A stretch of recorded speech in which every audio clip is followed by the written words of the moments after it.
V പ്രകാശിന്റെ വീട്ടിൽ കുടുംബാംഗങ്ങളുമായി സന്ദർശനം നടത്തുകയാണ്, കൂടിക്കാഴ്ച നടത്തുകയാണ്. ഏറ്റവും നിർണായക നീക്കമാണ്. അഷ്കർ അലി കരിമ്പ ചേരുന്നുണ്ട് വിശദാംശങ്ങളുമായി. അഷ്കർ, വി പ്രകാശിനെ കഴിഞ്ഞ തവണ തോൽപ്പിച്ചതിന് പിന്നിൽ ആര്യാടൻ ചൊക്കത്താണെന്നുള്ളൊരു ആരോപണം, വിമർശനം ഉയരുന്ന ഒരു സാഹചര്യത്തിൽ തന്നെ ഇന്നു തന്നെ വീട്ടിലെത്തിയുള്ള വൈകാരികമായ കൂടിക്കാഴ്ച, ഏറ്റവും രാഷ്ട്രീയ പ്രാധാന്യമുള്ള കൂടിക്കാഴ്ച അൻവർ നടത്തുകയാണല്ലോ.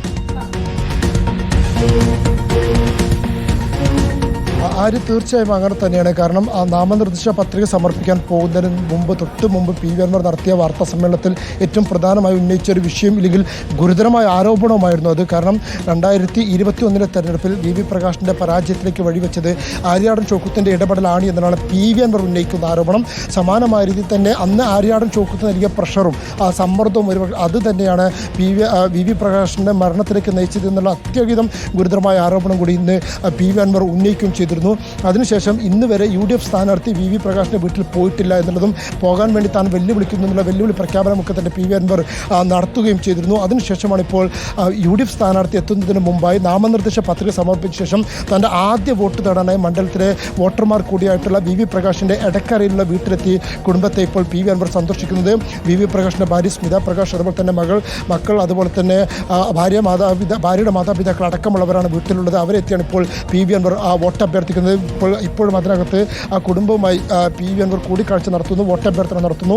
തികച്ചും വലിയൊരു രാഷ്ട്രീയ നീക്കം പി വി അൻവർ ഈ ഘട്ടത്തിൽ നടത്തുന്നു എന്ന് തന്നെ പറയേണ്ടി വരും. കാരണം നിലമ്പൂരിലെ കോൺഗ്രസ്സുകാരുടെ ഒരു വൈകാരിക വിഷയമാണ് വി പ്രകാശ് എന്ന് പറയുന്നത്. പ്രത്യേകിച്ച് എടക്കര അടക്കമുള്ള മലയോര മേഖലയിലൊക്കെ തന്നെ വലിയ തോതിൽ ആത്മബന്ധമുള്ള, അതുപോലെ തന്നെ ജനിക അടിത്തറയുള്ള നേതാവായിരുന്നു വി പ്രകാശ്. അത്തരത്തിലുള്ള വി പ്രകാശിനെ UDFൻ്റെ സ്ഥാനാർത്ഥി സന്ദർശിക്കാതിരിക്കുകയും, അല്ലെങ്കിൽ UDF നേതാവായിരുന്ന വി പ്രകാശിനെ UDF സ്ഥാനാർത്ഥി സന്ദർശിക്കാതിരിക്കുകയും UDFനെതിരെ മത്സരിക്കുന്ന, ആര്യാടൻ ചൗക്കത്തിനെതിരെ മത്സരിക്കുന്ന തൃണമൂൽ കോൺഗ്രസ് സ്ഥാനാർത്ഥികൾ പി വി അൻവർ സന്ദർശിക്കുകയും ചെയ്യുമ്പോൾ സ്വാഭാവികമായും അത് കോൺഗ്രസിന് നേരെയുള്ള പി വി അൻവറിൻ്റെ വെല്ലുവിളിയാണ് എന്നുള്ള കാര്യത്തിൽ സംശയമില്ല. മാത്രമല്ല കോൺഗ്രസ് പ്രവർത്തകരുടെ വൈകാരികതയിൽ തൊട്ട് തന്നെ ആ വിഷയത്തിൽ കൃത്യമായ വോട്ട് ബാങ്ക് ലക്ഷ്യമാക്കിക്കൊണ്ടുള്ള രാഷ്ട്രീയ നീക്കം പി വി അൻവർ ഈ ഘട്ടത്തിൽ ഈ മണിക്കൂറിൽ നടത്തുന്നു എന്ന് പറയേണ്ടി വരും. കാരണം ആ തരത്തിൽ കോൺഗ്രസ് പ്രവർത്തകരുമായി ആത്മബന്ധമുള്ള വി പ്രകാശിൻ്റെ വീട്ടിലേക്ക് പി വി അൻവർ വോട്ട് ചോദിച്ചെത്തുമ്പോൾ അത് രാഷ്ട്രീയത്തിൽ കുറഞ്ഞ മറ്റൊന്നുമല്ല എന്നുള്ളത് നിസ്സംശയം നമുക്ക് പറയാൻ കഴിയും.